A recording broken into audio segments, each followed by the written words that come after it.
कटक आज 72 संकीर्तन मंडली जो दोल मेलन आज सका आरंभ हो जाए। ये हूँ दोल मुंडी से चंदन पड़िया आज दोल गुड़ी को सुसज्जित भाव में रखा जाए। प्रभु धाड़ी यात्रा मध्यम सहर जो रही रानीहाट बज्रकपाटी ये 72 मठ में पहुंचो। यह पूर्व दोल मुंडे आज विमान गुड़िक रखा जाए। पूजा अर्चना कर समस्त अधिकारी कथा कहतु साइर मुरबी मान कथा कहतु समस्त आसी उपस्थित हो सारे। यदि कहवा समस्त संबर्धना दि जारी भितर श्रद्धालु मैंने अच्छा आसी दर्शन करुचित अच्छा अभ्य जोड़ा गोटे ये निरा ढंग मेलन परंपरा जब गाँ गहली आम देखुलू सहर में भी ये गोटे ये है केमती देखुं ये बहुत पुरातन परंपरा कटक सहर में गाँ गहली मेलन देखुए बड़ बड़ मेलन हुए कि कटक सहर में से मेलन हुए से जो पुराना परंपरा अच्छी पुराना परंपरा नीति गति आम कटक सहर में मेलन हुए कारण कटक सहर हूँ 1000 वर्ष ऊर्ध्व सहर। कटक सबु बेले निजर ऐतिह्य परंपरा संस्कृति को रक्षा करने बध कर तेणु कटकवासी सबुबले यही संकीर्तन को उज्जीवित कर रखिंट मेलन को बंचे रखिंट मेलन के बुड़ब नहीं कारण आमर दोल 5 दिन जाक 4 दिग भाग आमर 5टी जगार संकीर्तन हुए 4 दिग भाग आमर पूर्णमी दिन 72 मेलन हुए। हरिपुर दोलमुंडई चंदन पड़ियारू समस्त श्रीजीव मैंने आसी एठारे नीतिकांति ठाकुर पूजा पार्वण हो ठाकुर को स्नान करा भोग खाई ठाकुर एक प्रशासन में बाहरी रानीहाट दे मंगलाबाग दे माछबाजार दे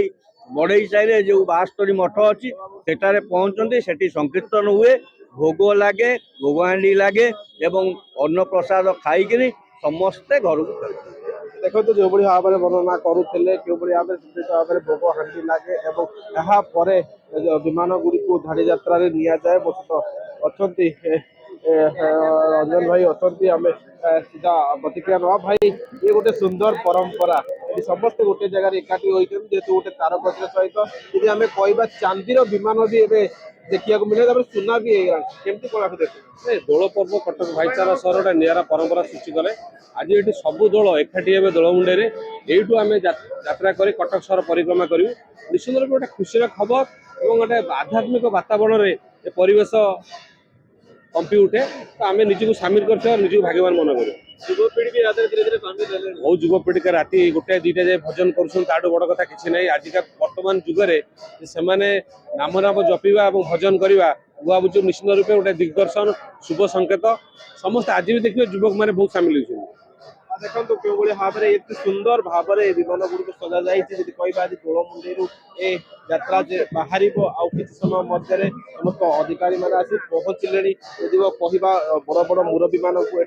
पुष्पमाल्य दि जाऊँगी आम देखुचु जो मुरबी मैंने आसुँच पुष्पमाल दे स्वागत कर यात्रा बाहर केमती देखुं मुझे 25 दिग भाग सर्वमत आम 4 दिग भाग महत ना गोटे महत आमर बर्तमान 9टार बाहर विराट आड़म्बर बाहर पताका मत पारंपरिक बाजार नहीं आम जीवु आम आधुनिक बाजार चल ना तेणुक आमर जो बाहर एठू रानीहाट बाटे जीवु आमर सब रास्ता मानक सबू साई लोक मैंने आमको संबर्धना देवे और प्रत्येक लोक आम सागर जावाई रेडी हो प्रत्येक मंडल आम लोक मान पानी फुलहार और कटकर लुगा पकई संबर्धना जीव ठाकुर पंक्ति खाई सारापर आम राइट 9टार बाहर 12टार पहुँचू 9टार 12टा भितर आम कार्यक्रम भाई जेहेतु गोटे युवपीढ़ी मैंने भी धीरे धीरे सामिल है आगुरी आपण मैंने कर ये गोटे बहुत सुंदर भाव में आम देखु जमी दशहरा मेढ़ भली पताका जाऊँगी रोषणी होम देखुं ये कौटी बाहर कौटी शेष हम कौन रही देखो चलित वर्ष दोल उत्सव उपलक्षे आम 72 संकीर्तन मंडली तरफ विभिन्न प्रकार मीटिंग करी साकार करने चेष्टा कर 4 दिग भाग मेलन हुए जो फगु दर्शन ठाकुर जी आसी दर्शन करती माँ भौणी मैंने भाई मैंने आज 72 मेलन ये आज चंदन पड़िया दोलमुंडी छक हरिपुर ठार आरंभ हो रानीहाट मंगलाबाग माछबाजार पल्टन महावर दे पहुँचे बड़ई से मठरे से सब ठाकुर जी मैंने एकाठी हे से पूजा अर्चना आरती हम आ ये जो शोभा यात्रा जीव संकीर्तन सहित घंट ढोल मादल ଆଉ ପକ୍କା ଏସବୁ ଆନୁଷଙ୍ଗିକ ଠାକୁରଜୀଙ୍କର ଅଛି। ଆଉ ଏଗୁଡ଼ା ସମସ୍ତେ ଯେତେ ଅଛନ୍ତି ରାଜନୈତିକ ମଣ୍ଡଳୀ ଆଉ ଯେତେ ଅଧିକାରୀ ମହନ୍ତ କୋଟାଳ ସଂକୀର୍ତ୍ତନ ଭାଇ ସବୁ ଦିଗବାର ମେମ୍ବର ସମସ୍ତେ ମିଶି ଯାଆନ୍ତି ଆଉ କଟକ ସହର ଏକାକାର ହେଇଯାଆନ୍ତି। ବାକି ଗୋଟେ ଖୁସିର ମହଲ ଆନନ୍ଦର ମହଲ ଯେ ପ୍ରଭୁ ରାଧାକୃଷ୍ଣ ଯେଉଁ ଲୀଳାକୁ ଆମେ ସାକାର କରୁଛେ ତାକୁ ପ୍ରସାର ପ୍ରଚାର କରୁଛେ ଆଧ୍ୟାତ୍ମିକ ଭାବରେ ଗୋଟେ ଦିଗ୍ଦର୍ଶନ ଦଉଛେ ସାରା ଓଡ଼ିଶା ଭାରତ ବର୍ଷ। ଗୋଟେ ଭାଇଚାରା ସହର ଯେତେବେଳେ କଟକର ବିଭିନ୍ନ ରାସ୍ତା ଦେଇ ଯାଏ ତ ଅନେକ ଧର୍ମର ଲୋକମାନେ ବି ୟାକୁ ଦେଖିବାକୁ ଅପେକ୍ଷା କରିଥାନ୍ତି। ତାକୁ ଆମେ ଯେଉଁ ରାସ୍ତା ଦେଇ ଯାଉ ସେ ରାସ୍ତାର ପୂଜା କମିଟି ସାହି କମିଟି ମାନେ ସମ୍ମିଳିତ କରନ୍ତି। ଅନ୍ୟାନ୍ୟ ସମ୍ପ୍ରଦାୟର ଯେଉଁ ଅଛନ୍ତି ଭାଇମାନେ ସେମାନେ ମଧ୍ୟ ସହଯୋଗ କରନ୍ତି ଠାକୁରଜୀଙ୍କୁ ସମ୍ମାନ ଜଣାନ୍ତି ପୂଜା ଅର୍ଚ୍ଚନା କରୁଛନ୍ତି। ଏଇ ଯେଉଁ ଭାଇଚାରା ପରମ୍ପରା ଐତିହ୍ୟ ଅସ୍ମିତା ରହିଆସି ହଜାର ବର୍ଷର ତେଣୁ ୟାକୁ ଆହୁରି ଆମେ ଦୃଢ଼ୀଭୂତ କରି ଗୋଟେ ଦିଗ୍ଦର୍ଶନ ଦଉଛୁ। ଆମେ ସମସ୍ତେ ମିଶି ଆଜି ୟାକୁ ଏକାକାର କରିବା ତାକୁ ପ୍ରସାର ପ୍ରଚାର ଆମର ମିଡ଼ିଆ ବନ୍ଧୁମାନେ ବି ଭଲ ଆକାରରେ କରିବାକୁ ନିବେଦନ କଲେ ସାରା ଭାରତ ଜାଣିପାରିବ କଟକର ଐତିହ୍ୟ କ'ଣ ଅସ୍ମିତା କ'ଣ।